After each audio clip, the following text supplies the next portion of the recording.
Buen día, compañeros. Buen día, Lice. Buenos días, Lice. Buenos días.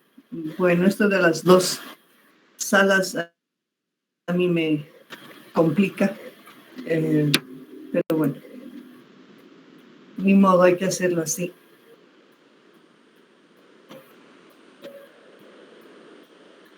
Bien, ¿cómo les ha ido en su tarea?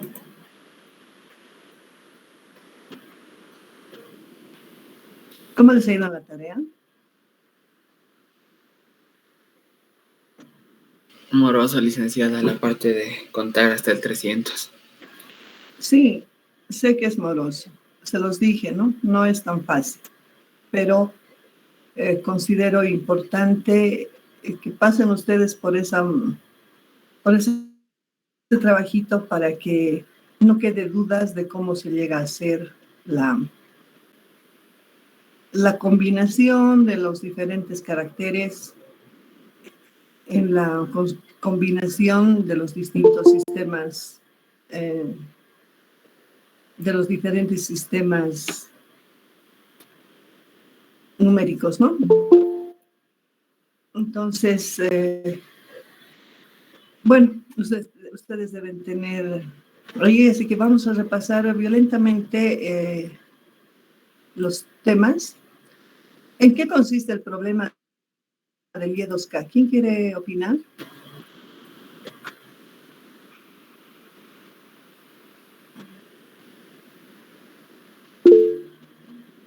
Diego Andrés, por favor, ¿puedes hablarnos del Y2K?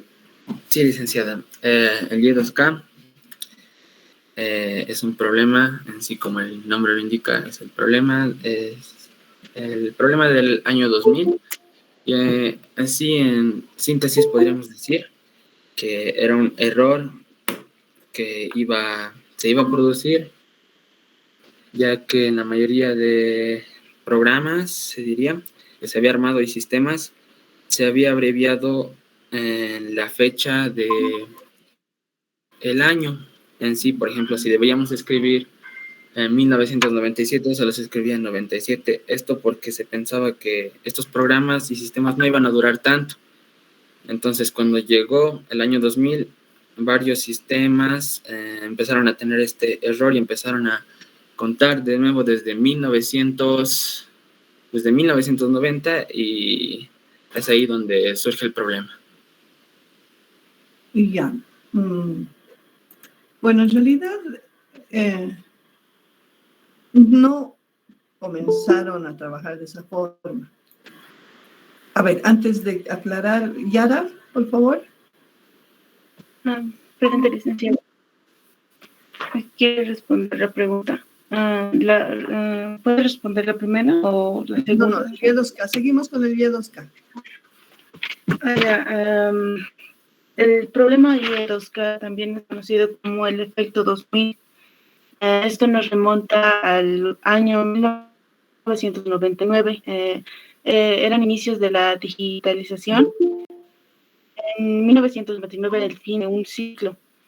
Y el error consistía en que durante todo el desarrollo de la digitalización, debido a equipos con poca memoria y capacidad de almacenamiento, hicieron que muchos programadores prefirieran guardar las fechas que indicaban los años con solo 2 dígitos, en vez de 4 para indicar el año. Esto ahorraba mucho tiempo, espacio y memoria. El problema de Y2K generó gran...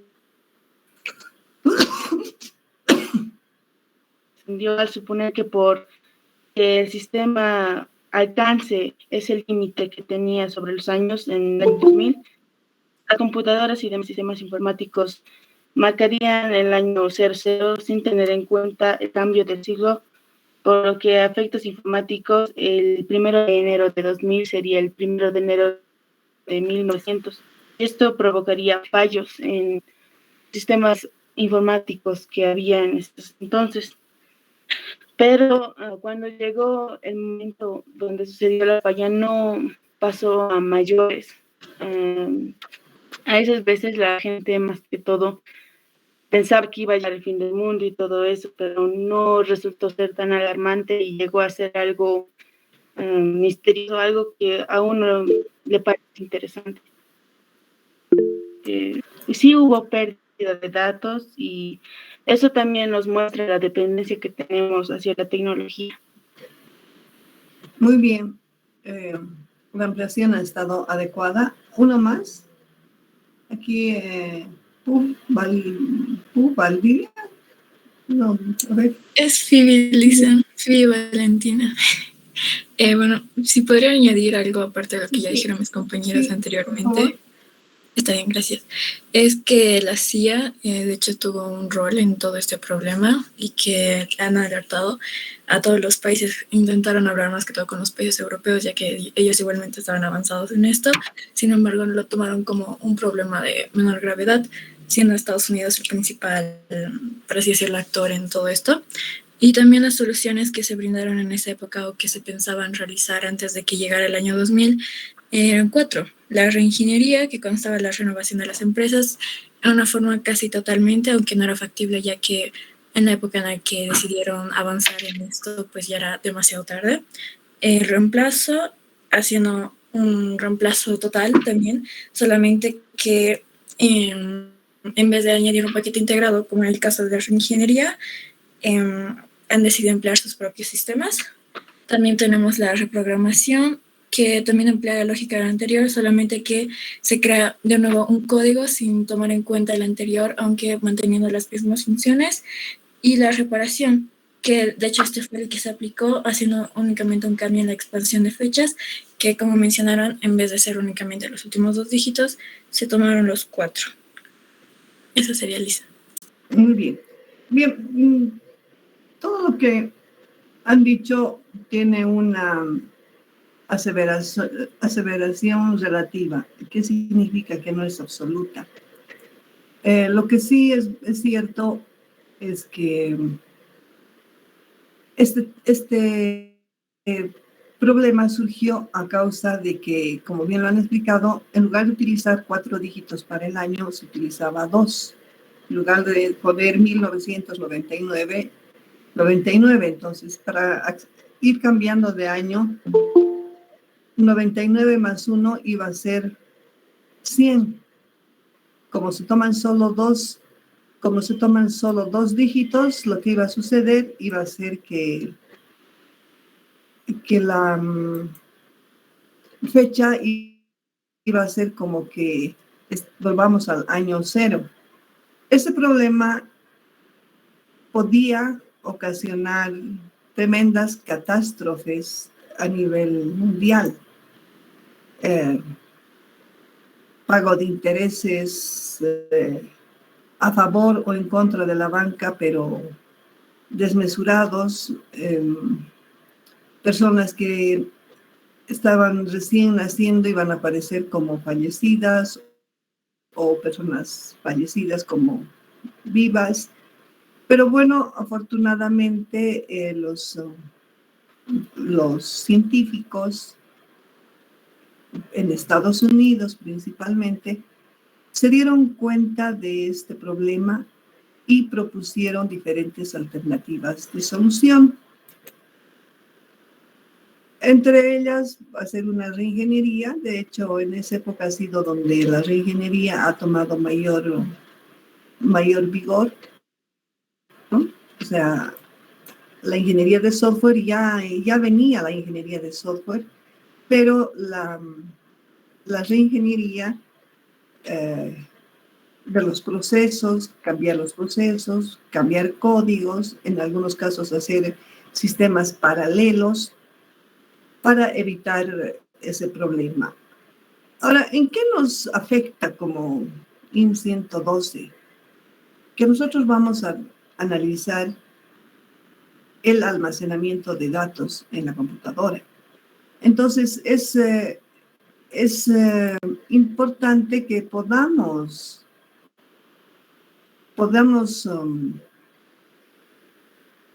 como diríamos, podamos entender lo que se está pretendiendo hacer o lo que se estaba pretendiendo hacer.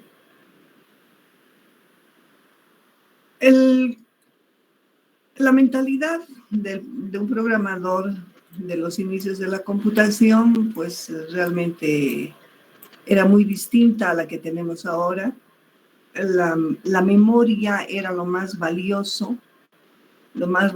Imagínense ahorita nuestra memoria está por lo bajo, la memoria RAM en 1 giga. Cuando en esa época apenas hablábamos de 16K, de 64K, o sea, era mínimo. Entonces, la preocupación era que no se gaste memoria. La tecnología ha ido avanzando en todo caso, que ha permitido generar en muchos casos nuevos sistemas, nuevas aplicaciones para que las antiguas no lleguen a causar el problema. En esa época, mi esposo trabajaba en Telecel. Telecel, tal vez ustedes no han escuchado hablar de esta empresa. Sigue siendo una empresa en telecomunicaciones, pero era en su momento líder en la telefonía celular. Es la primera empresa que ha empezado con la telefonía celular. Entonces, este trabajo para él era muy, muy importante saber la transición del año 99 al año 2000 no le genere problemas, porque ellos tienen sistemas programados bastante altos, con una complicación bastante alta en todo lo que se llama la telefonía celular. Entonces, no solamente podía suceder que se caigan todos los sistemas de telefonía, sino que se dañan algunos equipos, inclusive, ¿no? Porque ellos le llaman celdas, cada celda, en una torre de transmisión, tiene su programación específica, que podría ser que al encontrar una fecha equivocada entre en shock, como diríamos, ¿no? Y no solamente era temor de Telecel, sino de muchas empresas. De hecho, en la universidad, en mi caso, tuve la suerte, digo, porque he trabajado con estudiantes que me han demostrado realmente que los jóvenes tienen tanto interés de aprender, tanta capacidad para aprender, tantas ganas de trabajar. He trabajado con un grupo inicialmente de unos 80 estudiantes y al final han llegado como 36 más o menos. Hemos hecho el análisis de este problema en toda la universidad, basándonos en las guías internacionales, donde nos daban los protocolos para testear, supongo que entienden el término, equipo por equipo. Yo me imagino que a nivel mundial han debido hacer lo mismo. Entonces eran ciertos programas que se tenían que ejecutar seguramente en cada computadora, y si detectaba que ese cambio iba a ocasionar algún conflicto, pues daba la alerta y había que cambiar los sistemas. Gracias a Dios en la universidad no hubo problemas y no tuvimos la necesidad de cambiar cosas mayores. El CPDI, que es el Centro de Cómputo de la universidad, enterado del problema y ya hizo los cambios respectivos y no hubo ningún problema. Y bueno, les comentaba de mi esposo, ese año me dice, bueno, esta vez no salimos. Si quieres alguna reunión, lo hacemos en la casa. De hecho, algunos amigos vinieron, pero él 11:50 más o menos se fue a su escritorio, porque él tenía su escritorio en la casa, trabajaba en la casa porque viajaba mucho. Entonces no se justificaba en una oficina que iba a estar cerrada la mayor parte del tiempo, y quedaron un acuerdo con la empresa en que él podía trabajar desde la casa. Y bueno, si bien a ratos era una ventaja, también a ratos era una complicación. Pero bueno, entonces ese día 12 menos 5 más o menos se sube al escritorio y claro, 12:00, a las 00 no estaba para brindar, ¿no? Pero a los 2 minutos baja feliz, hemos pasado. Y durante todo el día estuvo, ¿no? Sydney había sido la ciudad que primerito cambia de día, es la que tiene el horario más alejado, tipo 5 o 6 de la mañana parece, cambian de día ellos. Entonces le comenzaron a llegar reportes. Pasó Sydney, pasó China, pasó Japón, pasó esto, pasó, y no se presentaron problemas. Entonces, el tema del Y2K nos interesa analizarlo desde el punto de vista de que nosotros que vamos a trabajar con la información, con el almacenamiento de la información, tenemos que saber qué puede suceder si no analizamos bien. El siguiente punto era... Ay, lo perdí. Lo he cerrado mi trabajo.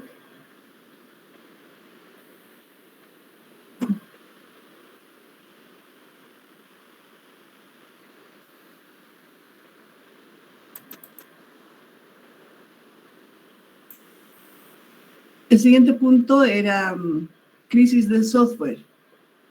¿Quién me puede hablar de la crisis de software? ¿Yara? Sí, licenciada.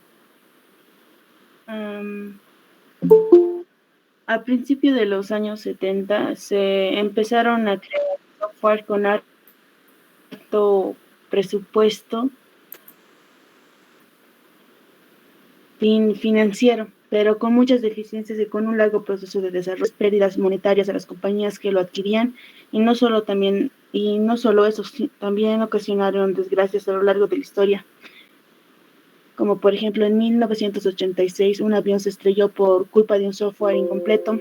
En 1987 una máquina de radioterapia le causó la muerte a varios pacientes debido a las altas radiaciones aplicadas sin control. En 1988 Bank of America tuvo una pérdida millonaria a causa de un software receptor. En 1968 Friedrich habló por primera vez del conjunto de dificultades o errores ocurridos en la planificación de un software en la conferencia de la OTAN en 1968, lo que se conoce como crisis de solvencia, y así se creó una nueva rama en la ingeniería que es la ingeniería de software.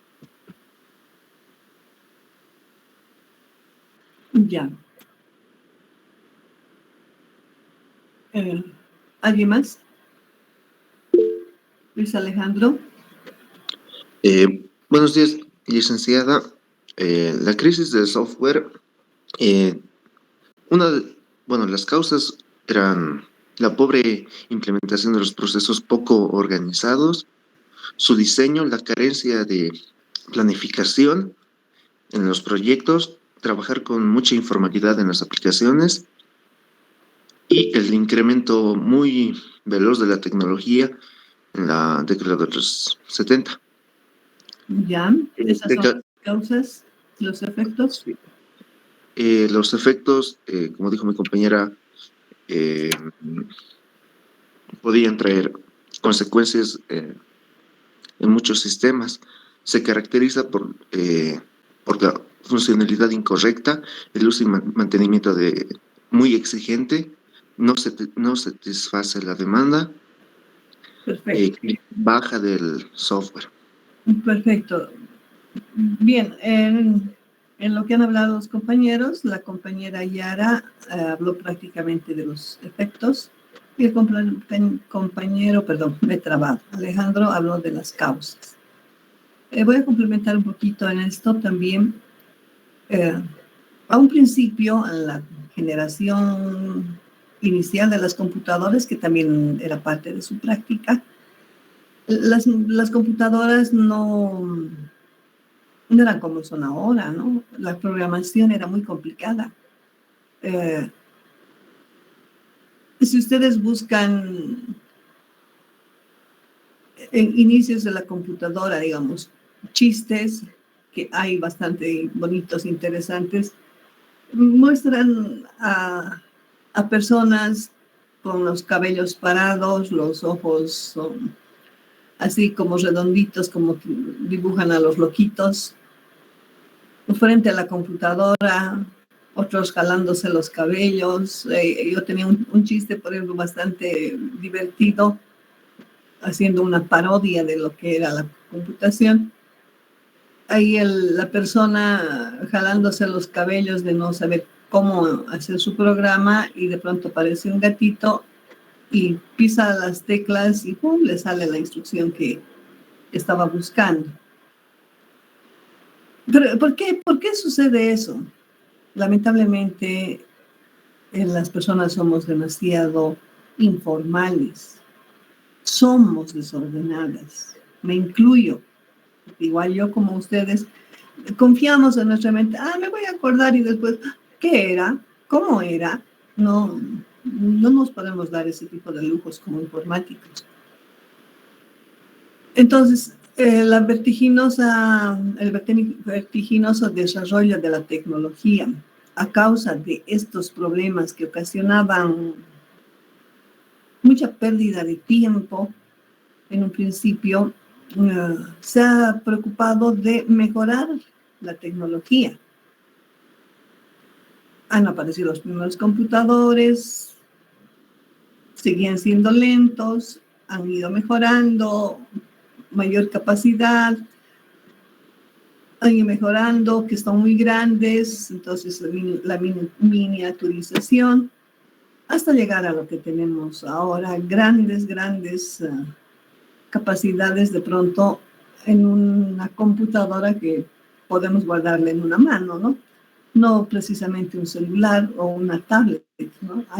Hay equipos muy sofisticados que pueden hacer grandes cosas y ahora con el internet, con el Bluetooth, uno se conecta a otro dispositivo más grande para que pueda hacer el almacenamiento, etcétera, o trabajar en la nube.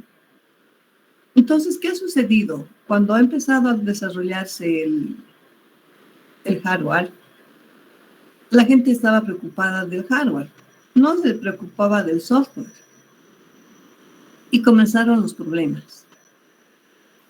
Principalmente se notaba y se nota todavía en la siguiente situación. Una persona desarrollaba un tipo de software. Las personas no son eternas. Por X o Z razón dejaba de trabajar en la empresa esta persona.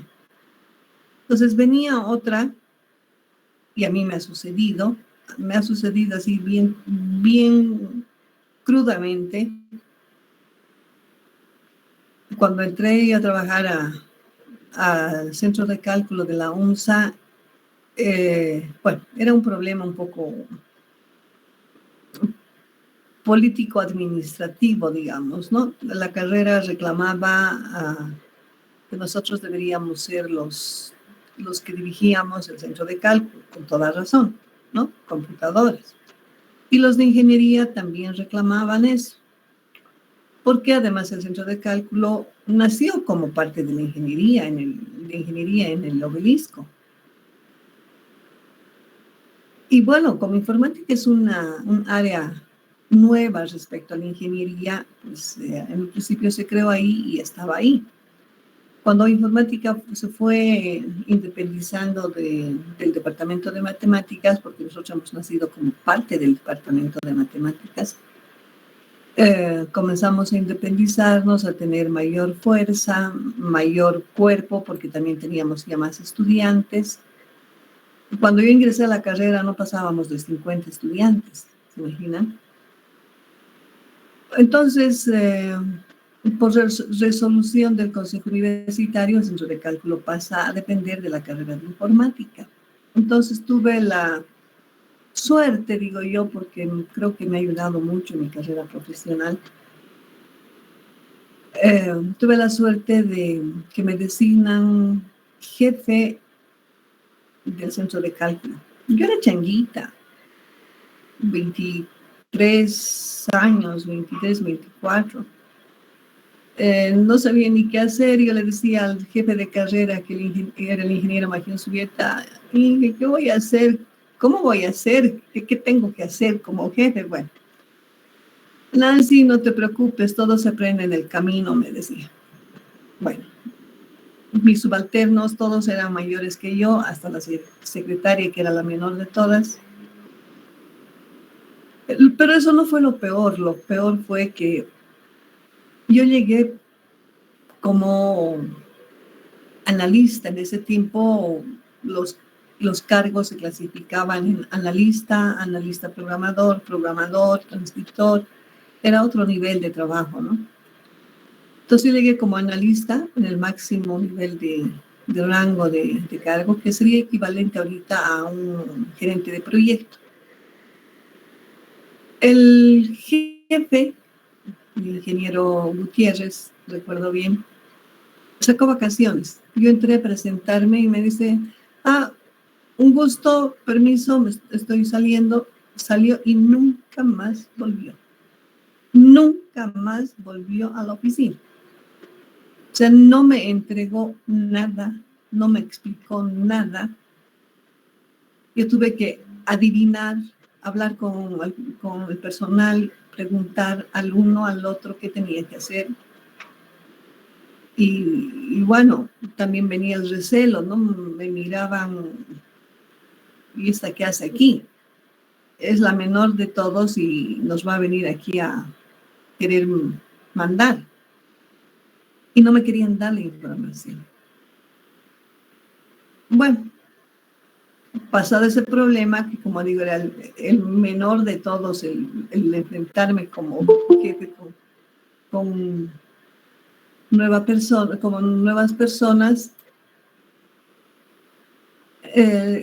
era el enfrentarme con los sistemas. En esa época estaban hechos en Fortran 4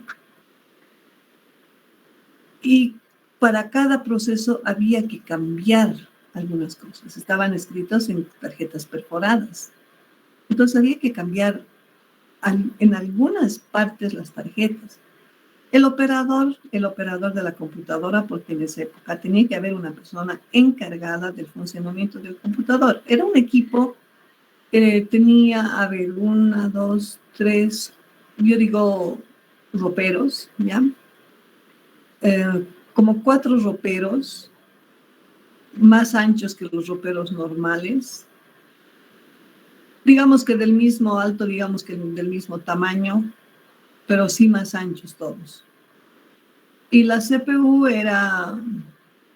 no era un ropero precisamente, era como un mesón que tenía una pantalla interminable de foquitos alineados en unas 10 filas de foquitos hacia arriba y unas 200 columnas.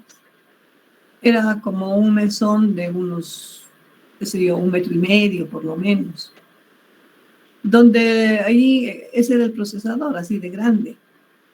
Y cuando ocurría un error, se paraban los foquitos y bueno, y al final ya aprendí, ¿no? Entonces, se ha parado, se ha trancado una tarjeta, o se ha trancado la impresora, no, error, no encuentra un dato, el programa está fallando. Ya sabíamos interpretar los errores, viendo las luces encendidas. Pero para lograr que funcione, pedí socorro al director de carrera. Le digo, no tengo personal, soy la única que sabe aquí.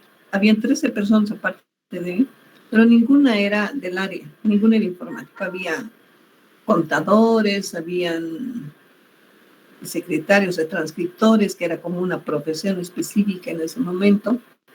Eran 8 transcriptores, era la secretaria, era una señora que en algún momento había sido jefe de personal, estaba el técnico, un técnico especialista para la máquina 24 horas, como decirlo, 24/7. Él Se arruinaba la máquina cuando no estábamos trabajando y él aparecía ese ratito.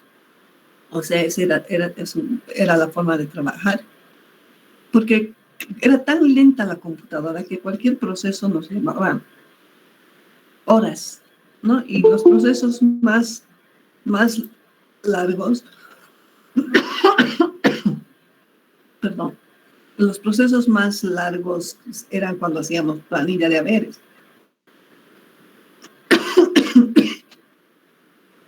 Planilla de haberes o la planilla presupuestaria, que implicaba 6, 8 horas continuas.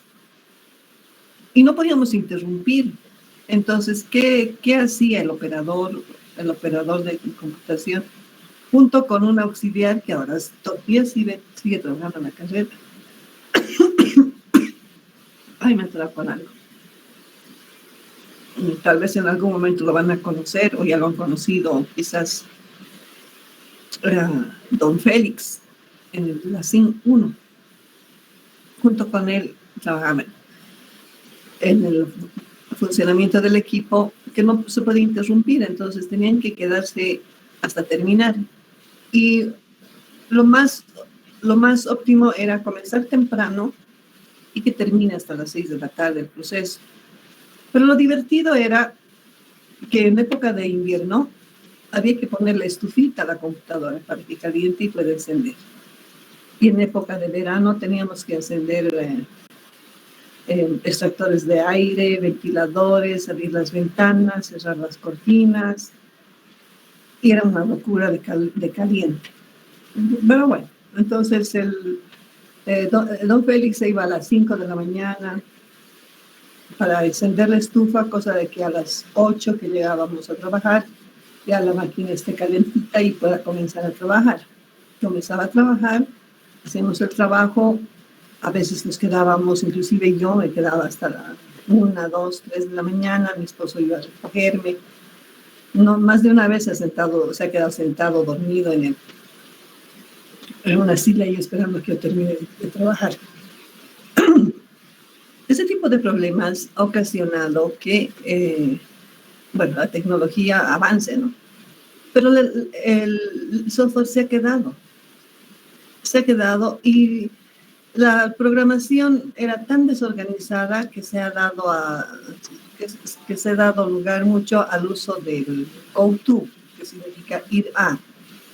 Voy aquí indiscriminadamente, de aquí vuelvo allá arriba, no me voy hacia abajo, me faltaron algunas líneas, no es como ahora, insert y le aumento unas líneas al centro, no, tengo que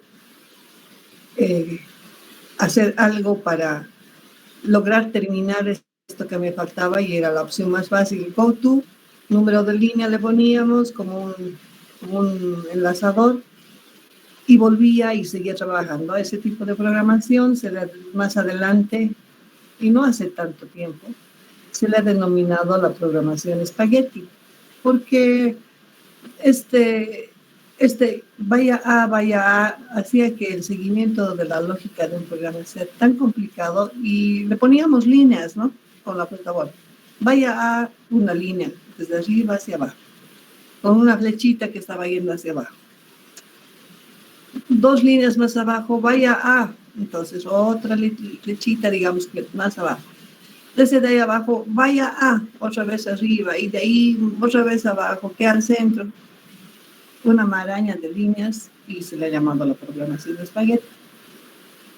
Pues entonces los científicos también se comenzaron a preocupar del software y uno de los primeros pasos para mejorar esto fue, surgieron dos paradigmas casi paralelos, la programación estructurada y la programación modular, que ustedes van a ver en 111. Pero no fue suficiente. Entonces, ahí con los años surgió la nueva rama, que es la ingeniería de software, que comenzó a dar lineamientos de cómo se debería hacer el software. Y una de las partes más importantes que muy rara vez hemos hecho caso decía documentar los programas, escribir un programa y decir qué hace, para qué sirve. Diccionario de datos, tal variable almacena este tipo de datos. Tal otra variable, este dato, hacer una lista de las variables y una descripción de los ciclos repetitivos, qué hace, para qué son, cada condicional, para qué se utiliza, cosa que yo personalmente nunca he visto. ¿Sí? A lo más que he visto es que se intentaba hacer dos tipos de manuales, el manual de usuario y el manual del operador.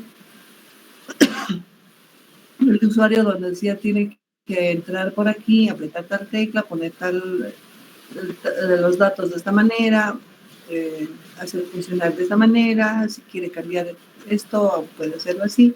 Y el del operador que también decía cómo tenía que hacer. Pero manuales de cómo estaba escrito el código, nunca los he visto. He visto intentos.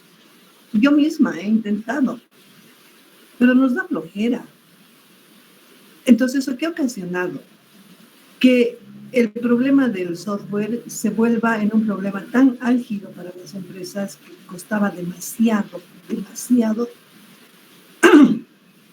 porque como les decía hace rato, ¿no? Cuando a mí me dejaron así en cero, le dije, pero ¿por qué no hay manuales de usuario? ¿Por qué no hay diccionario de datos? ¿Por qué no hay de este sistema? Y no había nada.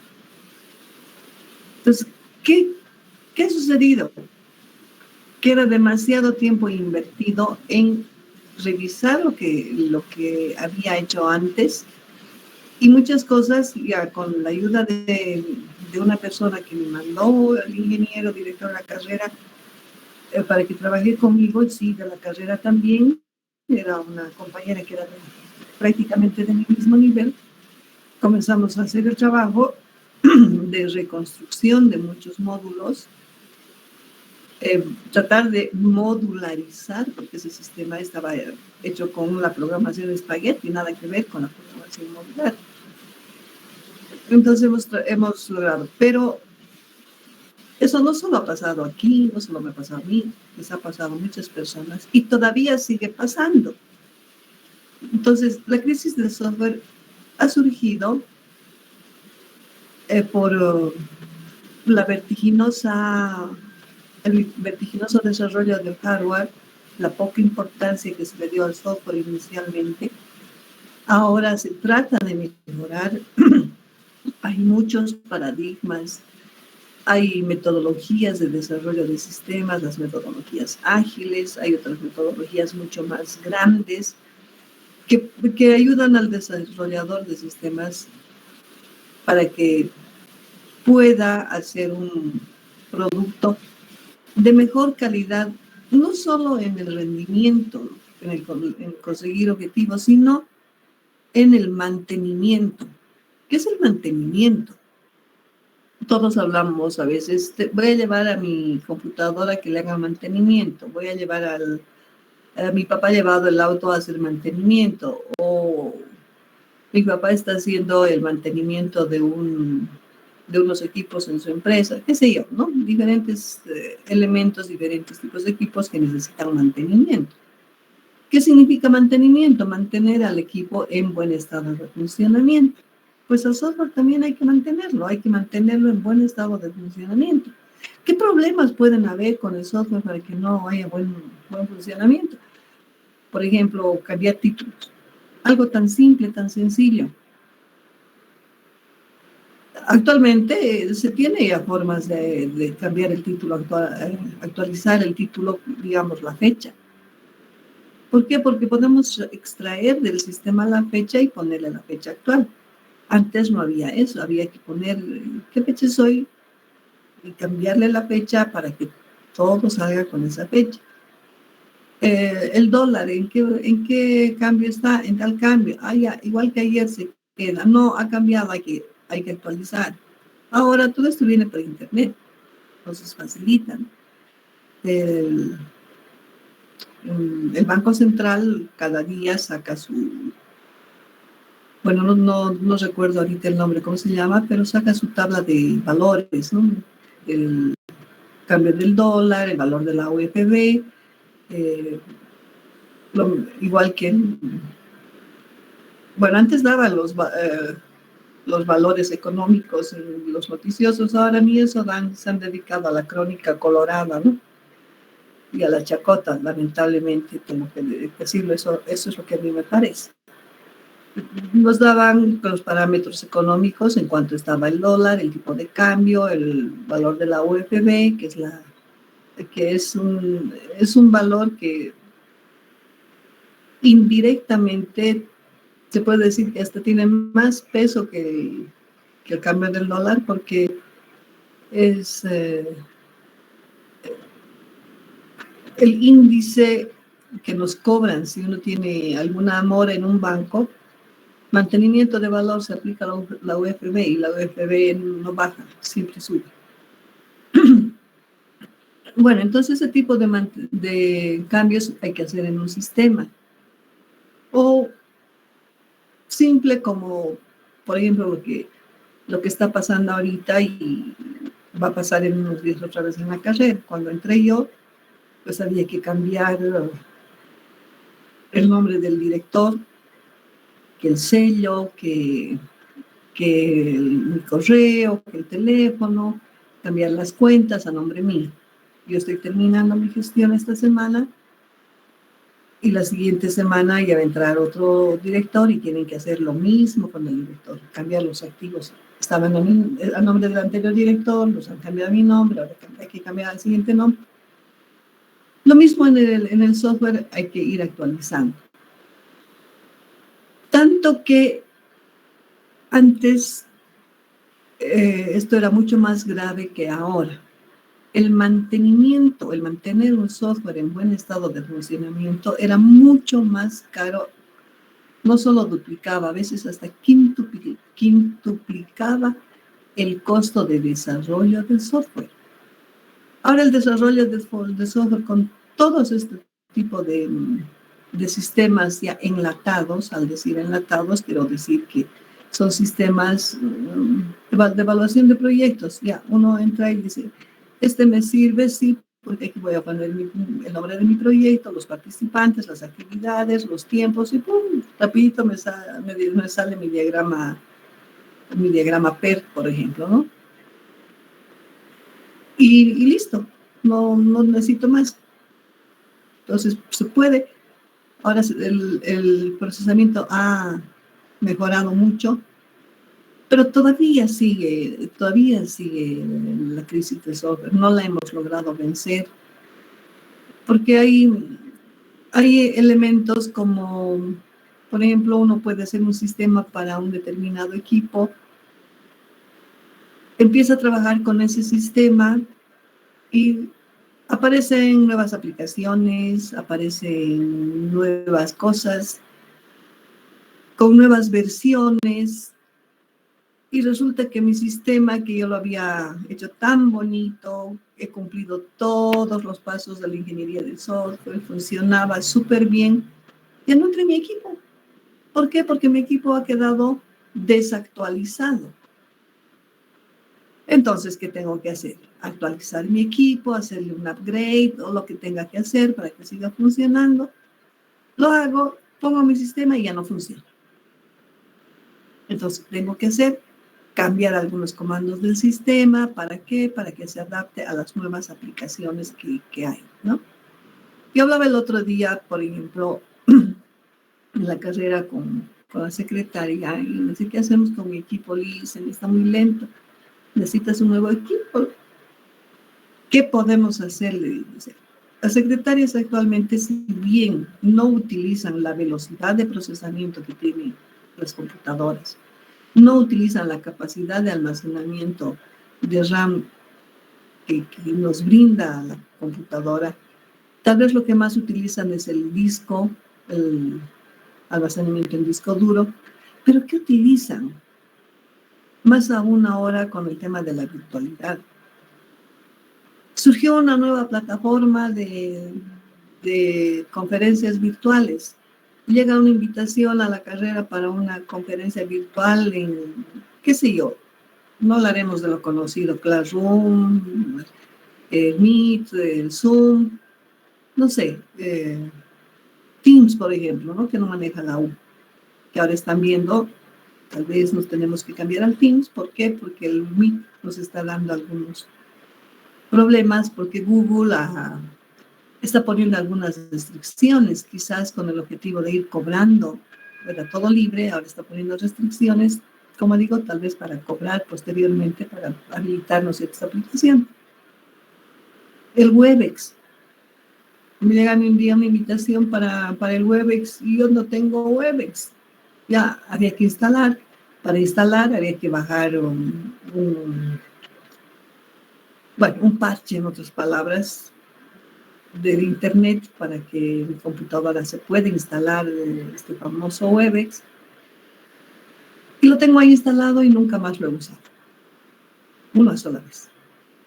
Pero bueno, entonces la secretaria tiene que estar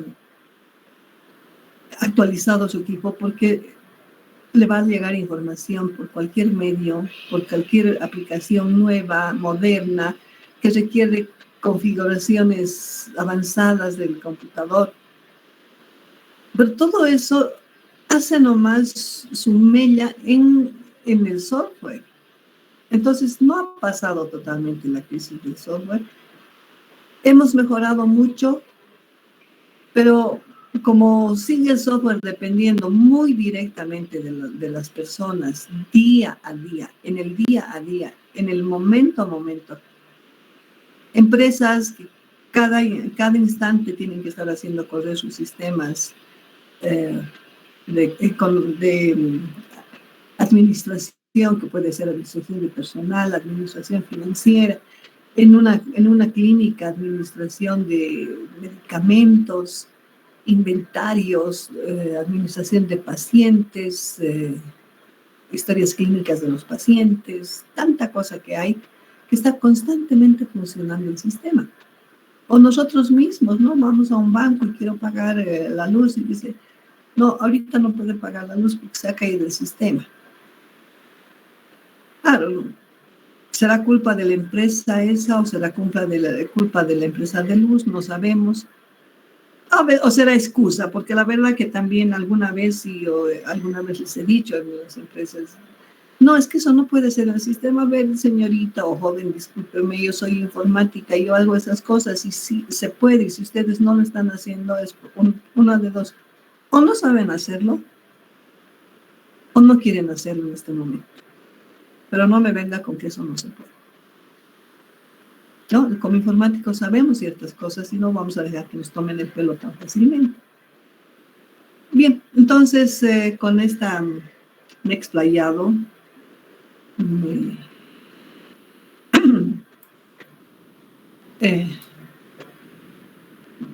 he pasado un poquito de tiempo contándoles, pero creo que es interesante saber qué puede pasar, ¿no? El siguiente punto de investigación era la historia de las computadoras y sus generaciones. Muy breve, solamente mencionar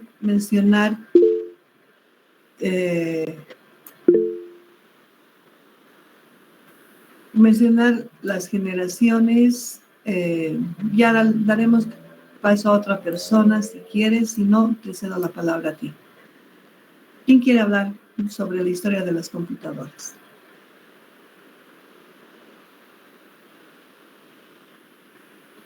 ¿Nadie? Bueno, pues Yara, la única. Parece que es la única que ha hecho la tarea completa. Yara, adelante, por favor. Está bien, licenciada. La primera generación de las computadoras de 1940 hasta 1952 se inicia con la invención de las primeras máquinas de cálculo automáticas. La segunda generación, desde 1956 hasta 1964, se sustituyeron las válvulas de vacío por transistores, las primeras máquinas en disponer de un lenguaje de programación. En la tercera generación, de 1965 a 1971, aparecieron los circuitos integrados que permitieron aumentar la capacidad de procesamiento. En la cuarta generación de 1972 hasta 1980 se hizo la aparición de los microprocesadores en las primeras computadoras personales PC. En la quinta generación de 1983 a 2019, las computadoras se volvieron más versátiles. Esto quiere decir, se volvieron portátiles, livianas, y es la generación más vigente. La sexta generación es desde el 2019 a un futuro próximo, donde prometen un futuro altamente automatizado, donde la computadora va a dejar de ser una compañía y va a pasar a ser algo que está en nosotros. Eso sería, licenciado. Bien. Entonces serían las generaciones de las computadoras bastante concreto y resumido. Pero así como vemos la historia de las computadoras, que sería la historia del hardware, también tenemos que ver la historia de los lenguajes de programación, que sería un poco la historia del software. ¿Quién me puede hablar de eso, de la evolución de los lenguajes de programación?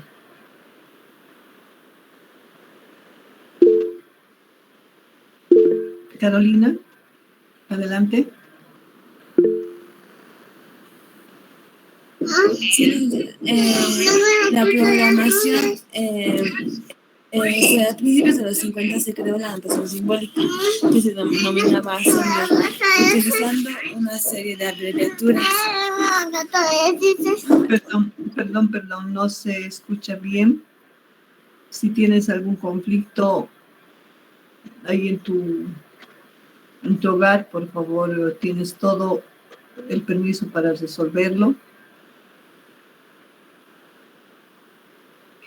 Ok, listo. A principios de los 50 se crea la notación simbólica, denominada assembly, utilizando una serie de abreviaturas. También después de eso se verifica que eso era totalmente un código de máquina. Entonces se verifica que el ordenador también podía encargarse de hacer la acción de llevarlo a al código de máquina. Entonces se desarrolla un nuevo programa de traducción que era el assembler. Conforme los ordenadores fueron introduciéndose en el mundo empresarial, aquellos primitivos lenguajes se fueron sustituyendo por otros más sencillos. Entonces tendríamos en base a los lenguajes de alto nivel primero, que vendrían siendo el Fortran en 1956, el COBOL, que era Computer Oriented Language, que era el lenguaje orientado hacia funciones administrativas, el BASIC, que era un lenguaje muy sencillo de manejar, por eso es su nombre BASIC, el Logo, que también se ha creado porque se quería que los niños aprendieran a programar, el Pascal, que era un lenguaje más sencillo, y también el Prolog, y también por último el Java, que vendría a ser un lenguaje más sencillo de manejar y más entendido. Gracias.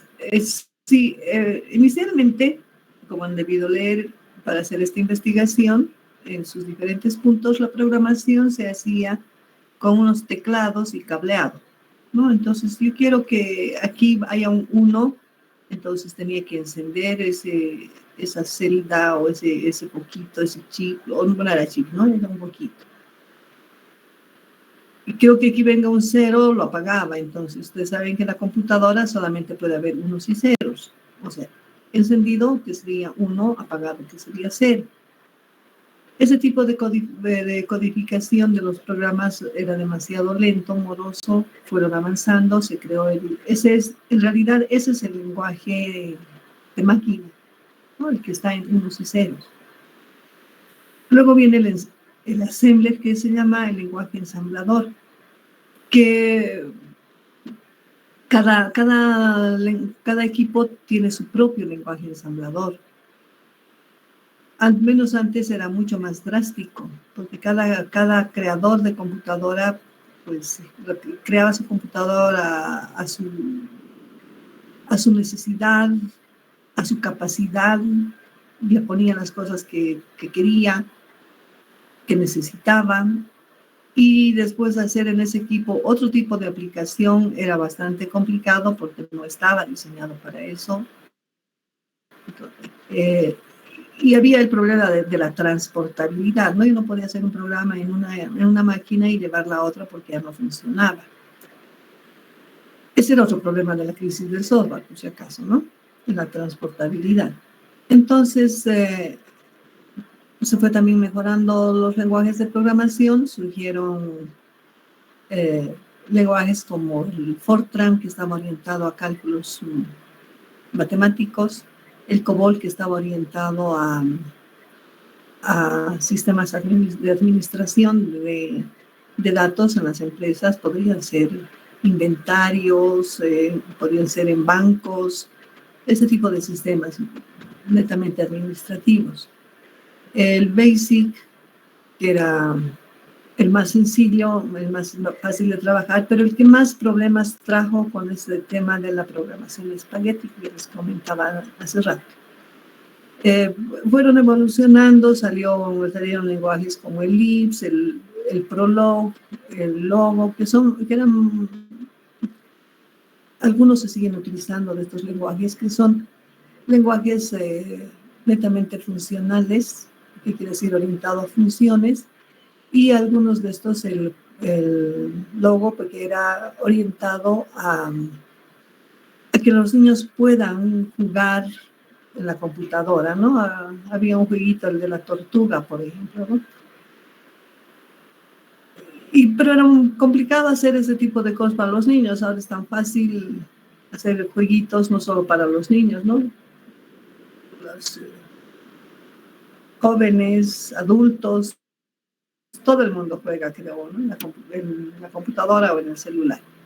Y bueno, entre los últimos lenguajes está el Java, que más que sencillo, es poderoso porque tiene mucha capacidad de conectarse con otros sistemas, de trabajar con sistemas grandes, de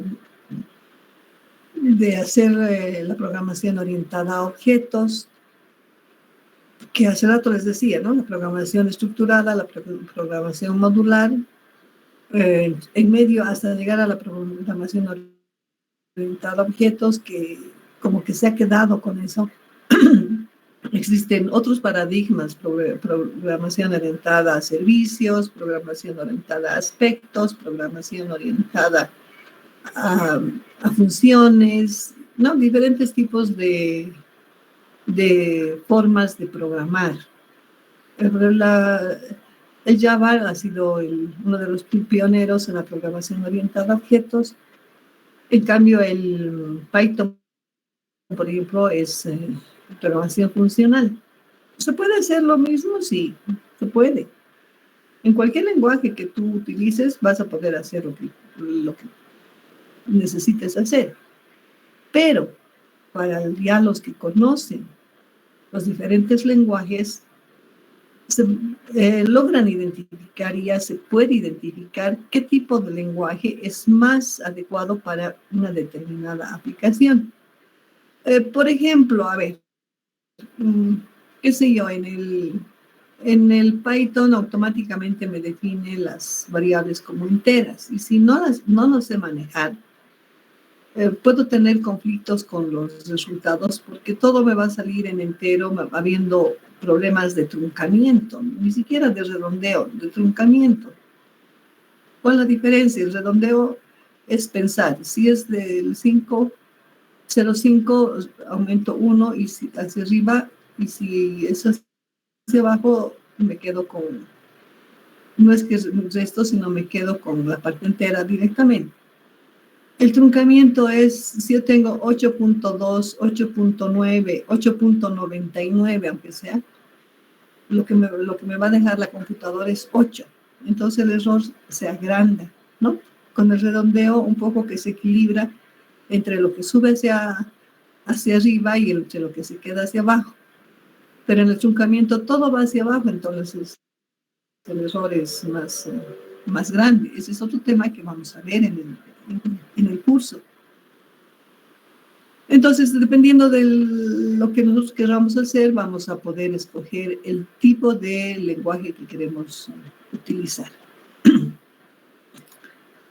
Seguiremos. Evolución de los sistemas de numeración. ¿Qué es un sistema numérico? Adelante, Michelle. Sí, está bien.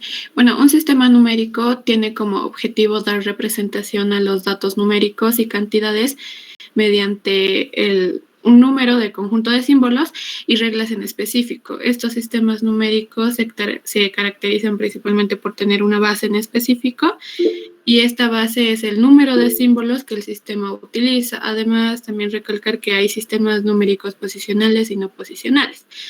Bueno, a lo largo de la historia, varias culturas fueron desarrollando sus distintos sistemas numéricos y estos sistemas numéricos se fueron evolucionando con el pasar del tiempo.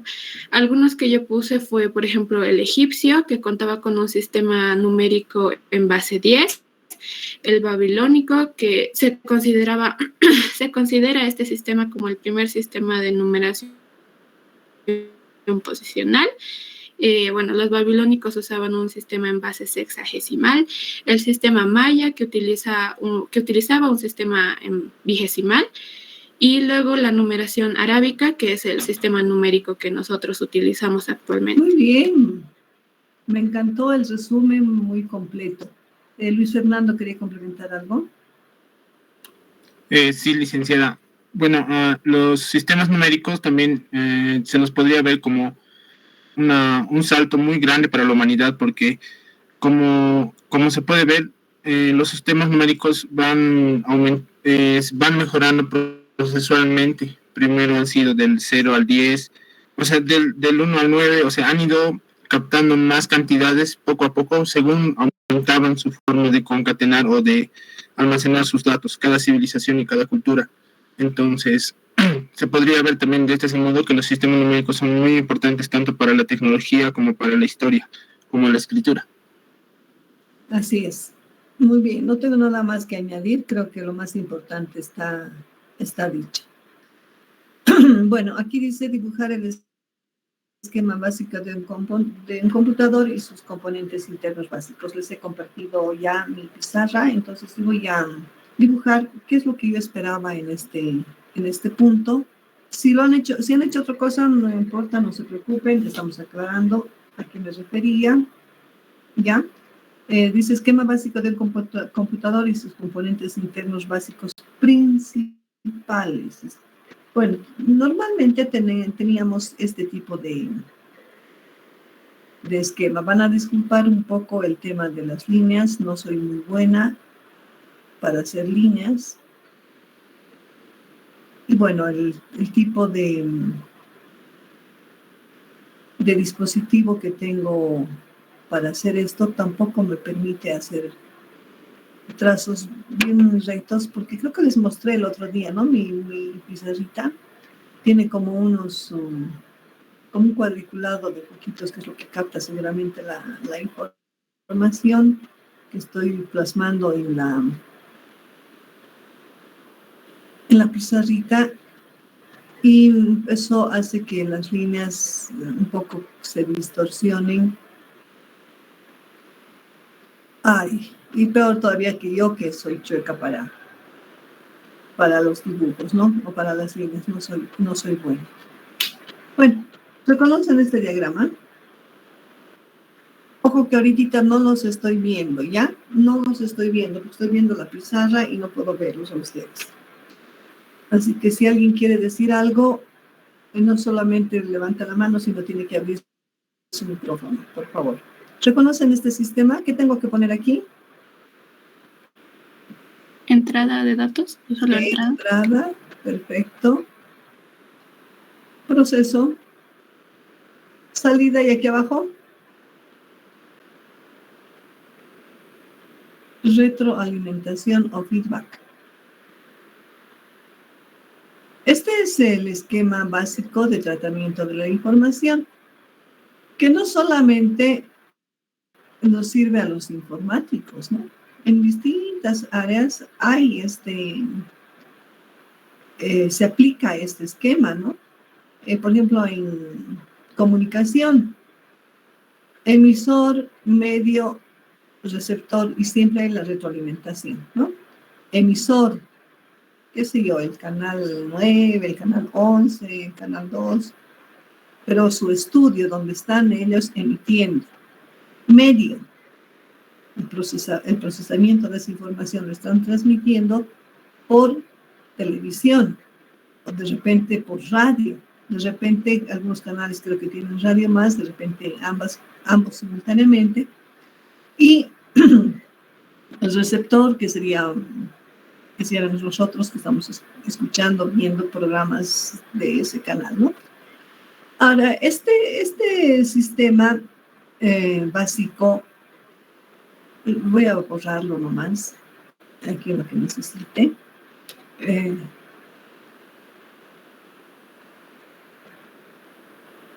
Se lo puede estructurar de una manera más detallada, ¿sí?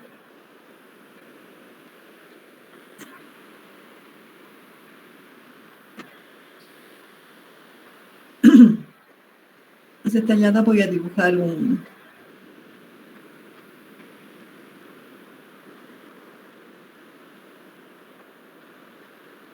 ¿sí?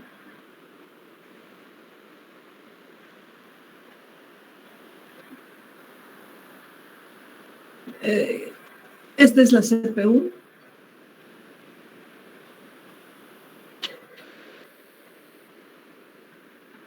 ¿Por qué no? Mejor está bien aquí adentro. Sí, pero todo es la CPU.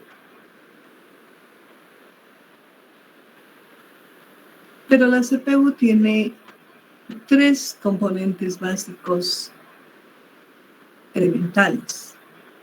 ¿Alguien me puede decir cuáles son?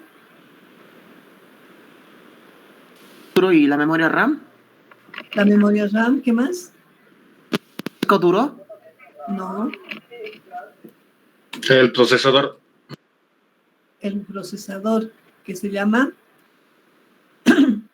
El procesador tiene básicamente las 3 partes. Esta es la CPU, este es el procesador. Y tiene 3 elementos. La memoria RAM, la unidad de control y la unidad aritmético-lógica.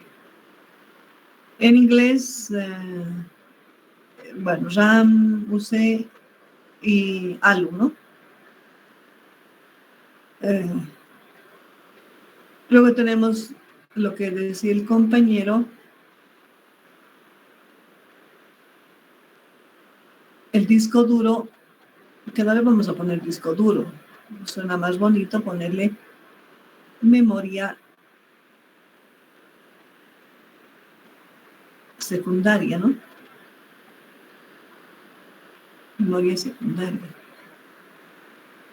Y ahora, ¿cómo conecto esta entrada y salida, estas líneas que se han quedado colgadas aquí? Bueno,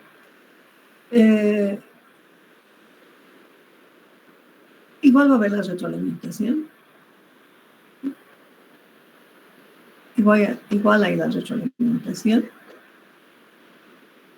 La retroalimentación es una información, parte de una información de salida que se va a convertir en datos de entrada. No lo conecto con la memoria porque para que se conecte con la memoria secundaria tiene que pasar por el dispositivo de entrada, ¿verdad? Ser procesada de alguna manera y si es necesario utilizar la memoria secundaria. Bueno, este era el esquemita que yo quería que lo vean, porque este es el esquema que nos dan. Ahora, hay otro esquema, el esquema externo, ¿no? O sea, quizás muchos me han puesto esto.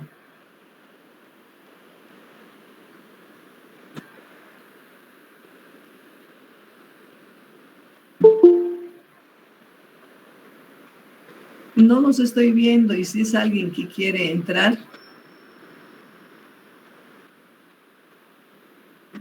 ¿no? Ya no lo puedo ver siquiera. Así, nomás planito, ¿no? Son los monitores ahora. Este es el monitor. El teclado.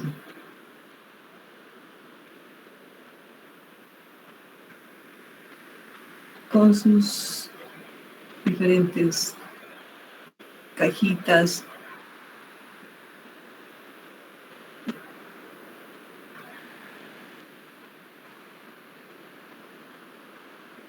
Sería el teclado. Aquí vamos a dibujar el mouse, ¿no? El mouse que tiene su botón central y sus dos laterales, básicamente, ¿no? El ratón. Después aquí vamos a dibujar la impresora. La impresora, bueno, yo la voy a poner con una gráfica de papel, ¿no? ¿Qué más tiene la computadora? ¿Dónde está la CPU? La CPU puede ser una torre, o si es las computadoras, las Only One, que creo que no han dado mucho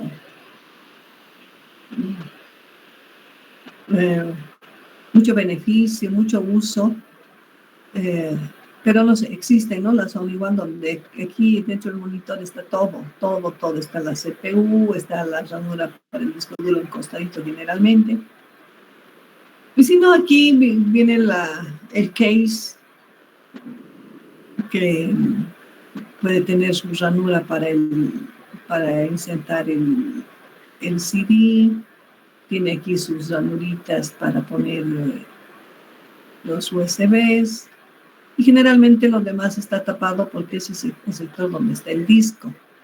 Y bueno, como es una caja un poquito larga, podemos encontrar ahí que está la tarjeta madre, están los demás componentes, ¿no? Que los vamos a ver. Entonces, todo esto está conectado. Se supone que cada uno de estos va a tener el mouse, por ejemplo, va a tener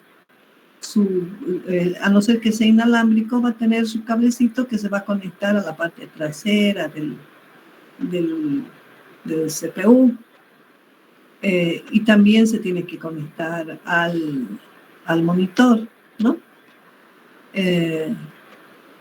Entonces, como se tiene que conectar al monitor, el monitor tiene que estar también conectado aquí. Y el teclado tendrá que estar conectado, generalmente es directo al monitor, no a la CPU. Y la impresora tendrá que estar conectada también a la CPU. Entonces, todos son los dispositivos periféricos, que se llaman así porque están en la periferia del computador, ¿no? Este es la impresora, este es el ratón, porque en sí la computadora es el monitor, teclado y la CPU. Quizás algo así también hayan hecho, no hay problema.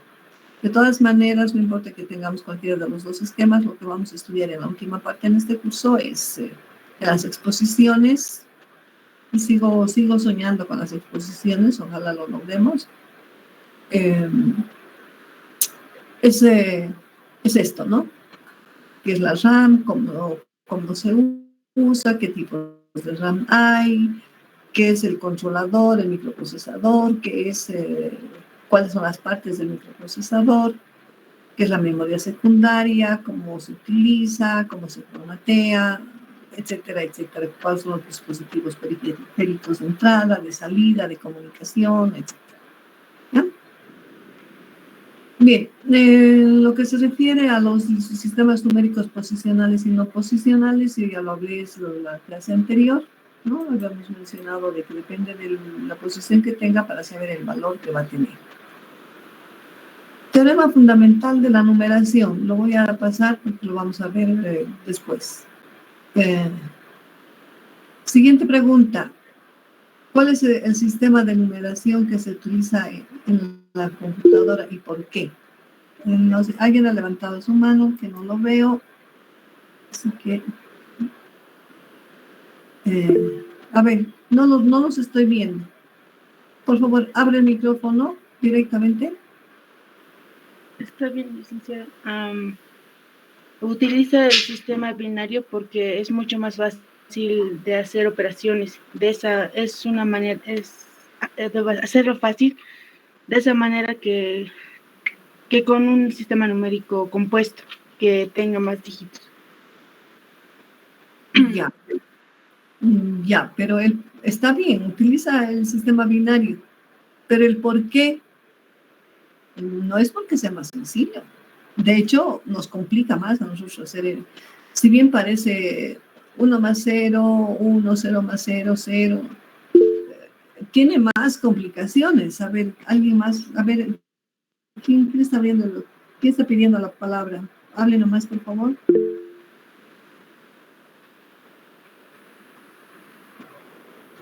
¿Dónde estás? Vladimir, por favor, complementa la respuesta.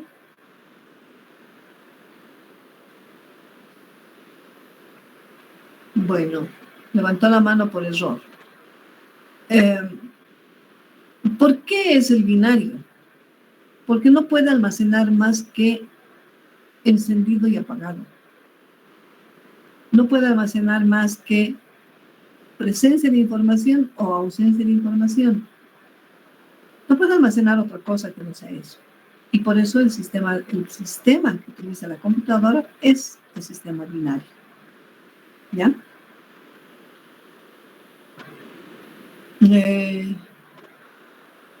Elabora una tabla de las unidades de medida. A ver, ¿quién me puede decir qué le sigue al byte? El kilobyte. Kilobyte. ¿Qué equivalencia tiene? 1024 bytes. 1024 bytes. Después del kilobyte, su abreviación que es KB, perdón. ¿Qué viene? El megabyte. Megabyte. Su tamaño equivalente. 1024 kilobytes. 1024 kilobytes. Y así sucesivamente. ¿Se acuerdan que les decía 2 a la 10 es 1024? Entonces de ahí también viene el K, kilobyte. Y en función de eso van aumentando en razón de potencia de 2, o sea, 1024, el anterior, 1024 kbyte, 1024 megabyte, 1024 gigabyte. Y ahorita, ¿hasta dónde tenemos? ¿El yottabyte es el máximo o hay más? ¿Geobyte? Kilobyte, no, pues kilobyte es el mínimo. No, geobyte. Geobyte, ya, el geobyte. ¿Cuál es la equivalencia? 124 protobyte. 1124. No, 1024 protobyte. 1024 protobytes. Sí. Ya, que equivaldría, lo pondremos en algo más conocido. Bueno, el protobyte, antes del protobyte, ¿qué viene?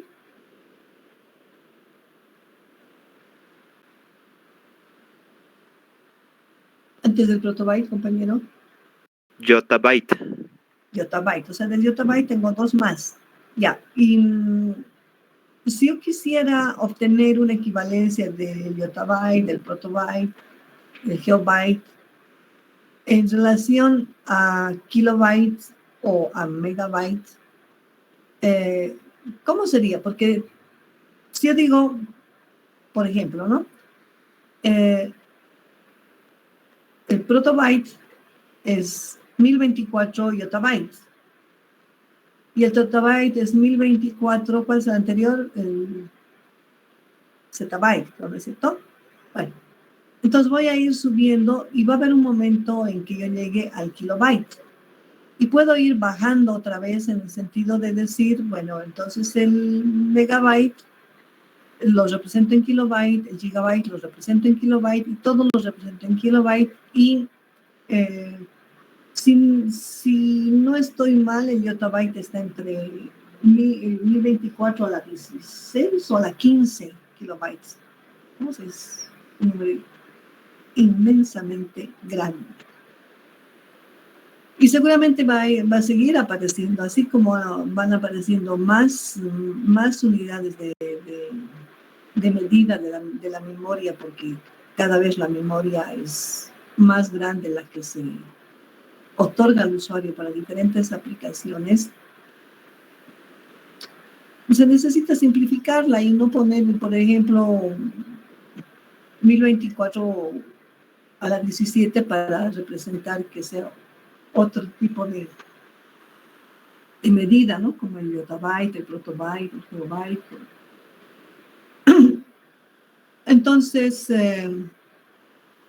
lo importante de este puntito así de sencillito es que nos ubiquemos que todo es 1024 elevado a una potencia determinada para obtener el anterior. No vamos a utilizar, por supuesto, nosotros en ejemplos de pizarra ese tipo de medida. Es totalmente absurdo pensar en que lo vamos a utilizar, no. Pero sí es importante que, como cultura general del informático, tenemos que saber. Las potencias de 2 creo que no hay mucho por hablar. Vamos a utilizar cuando lo necesitemos. Aquí en los símbolos de los sistemas de numeración, bueno, en decimal del 0 al 9, que son 10, binario 2, que sería 0 y 1, quinario serían 5, que sería 0 hasta el 4, octal 8, 0 al 7, nonario 9, del 0 al 8, duodecimal 12, del 0, y ya no es al 12, ¿hasta cuál sería? Contamos hasta el 9 y siempre vamos a comenzar que el 10 equivale a la A, el 11 a la B, el 12 a la C, el 13 a la D, etcétera, hasta donde necesitemos. Entonces, el duodecimal, ¿hasta qué letra llega? Hasta la letra B. Hasta la letra Hasta la letra B. D o B. B. B, que sería el 11. ¿Por qué? Porque el 12 ya viene a ser el 10 de la base duodecimal, de la base 12. El hexadecimal, ¿hasta qué letra llega? Hasta la F. Muy bien. Y el 32º, o sea, la base 32. Hasta la V. Hasta la V. Perfecto. Y bueno, esta tablita que si lo han hecho a mano les ha debido doler un poco el dedo, ¿no? Bien, entonces voy a borrar ahora mi lienzo. Voy a borrar, aquí está. Y vamos a hacer ahora el TPN. ¿Ya?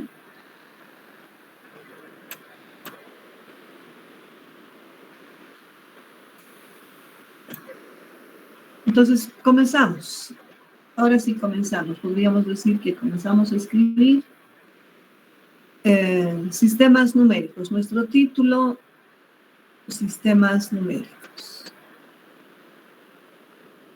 Bueno, debido al tiempo que tenemos, no vamos a poder avanzar mucho, pero por lo menos vamos a dar la introducción. Sistemas numéricos. Teorema fundamental de la numeración. Vamos a comenzar con eso, que lo vamos a utilizar en el desarrollo de las conversiones. Si yo tengo un número 36, 24, 5. 36.245. Esto yo lo puedo escribir como 30.000 más 6.000 más 200 más 40 más 5, ¿cierto? Si yo quiero representar todo este número en cada término en potencia de 10, esto va a ser 3 por 10 elevado a 1, 2, 3, 4 ceros, la cuarta, más 6 por 10 al cubo, más 2 por 10 al cuadrado, más 4 por 10 a la 1 más 5 por 10 a la 6. Sabemos que 10 a la 0 es 1, cualquier número elevado a la potencia 0 es 1. Entonces, si tengo esto, yo puedo obtener una fórmula general de manera que si yo le llamo a este número n, aquí tengo una sumatoria.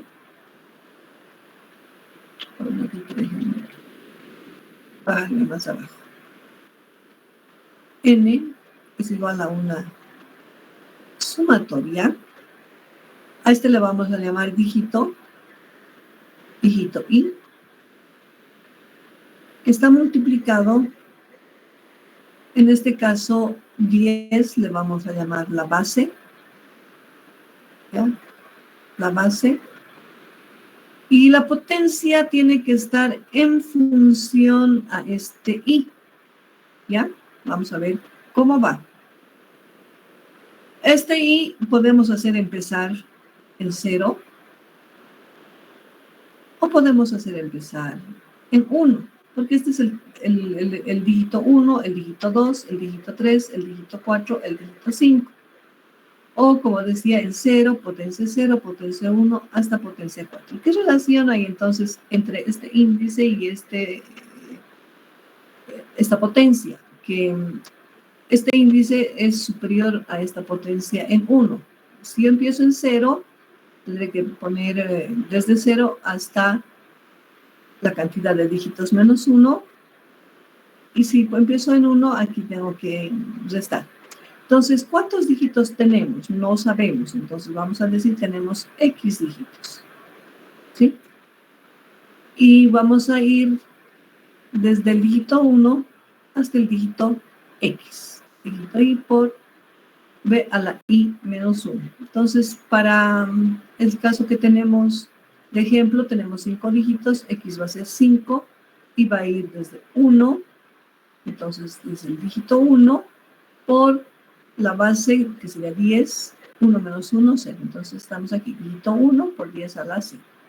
Cuando incrementa I2, vamos a tener dígitos, que es 4, y vale 2 menos 1, 1, 10 a la 1. Y así sucesivamente. Entonces, este es el famoso teorema denominado teorema fundamental de la numeración, donde n es el número dado, b es la base, x la cantidad de dígitos, y dígito es, d es el dígito y la posición. Ahora bien, ¿se puede trabajar esto para decimales? Por supuesto. Lo único que va a suceder es que vamos a tener dígitos con potencias negativas. ¿Ya? Vamos a quedar aquí, es hora. Entonces, yo les voy a pasar un documento, ¿ya?, con la teoría de este TPN, algunos ejemplos ya de conversiones, y el día jueves vamos a trabajar con todos estos ejemplos de las conversiones. Yo les voy a pedir, por favor, que lo vayan leyendo. Hoy no vamos a tener tarea para el martes. La tarea la vamos a, para el jueves, la tarea la vamos a hacer para el día martes. Bueno, en realidad no les voy a pasar todavía el documento porque va a ser mucho material que no lo hemos visto. La siguiente clase vamos a comenzar a hacer las conversiones y en función a nuestro avance les voy a pasar la tarea. ¿Listo? ¿Alguna consulta? Voy a dejar de compartir.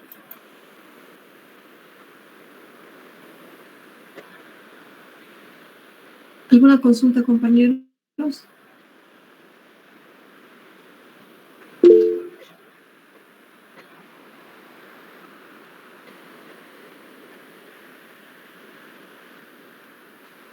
Alguien pregunta números negativos en cualquier base. En realidad, podríamos decir de que no existen, ¿no? Porque la computadora no representa números números negativos. Cuando queremos representar un número negativo, tenemos que trabajar con complementos. Entonces, sabemos que un número negativo, qué sé yo, para hacerlo facilito, si yo tengo el 10 como mi base de referencia y doy el 4, ¿cuál es el complemento? Aquel que me va a completar el número 10. Entonces, y voy a representar, si quiero el menos 4, lo voy a representar como complemento a 6. Entonces, ya sé que el complemento al 6 es 4 y como estoy trabajando por complemento, voy a asumir que ese es el número negativo. Bien, entonces nos vemos el jueves, jóvenes. Que estén bien. Chao. Chao a todos.